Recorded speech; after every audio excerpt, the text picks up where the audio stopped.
The game of pool is often seen as a pub game to play with your friends after a few drinks, but in truth, it is actually a very mathematical game where each shot is really a calculation. These calculations can easily be done through the use of physics.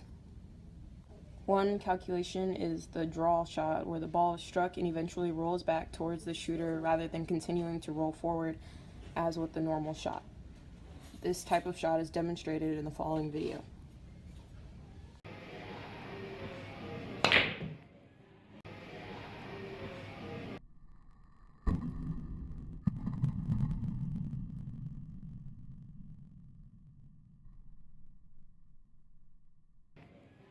This shot can be broken down into three sections: acceleration, kinetic friction, and rolling friction.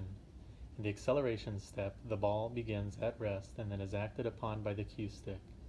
This force causes the ball to move with forward direction and velocity, but rotate so that the acceleration points in the direction opposite to that of velocity, back towards the shooter. Once the ball is in motion and moves across the surface of the table, kinetic friction is introduced to the system. This friction is caused by the ball rotating opposite of the direction it is moving. Friction is located at the contact point between the surface of the table and the ball, and because of the rotation, the location of this friction is constantly changing. The cue ball then slows and the velocity changes direction to match the direction of acceleration. Rolling friction is the last step of the draw shot.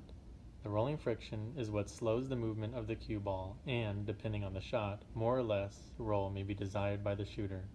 This is dependent on the acceleration of the ball and rolling friction acting on it. Eventually, rolling friction will cause the ball to stop and the shooter can start calculating his next move.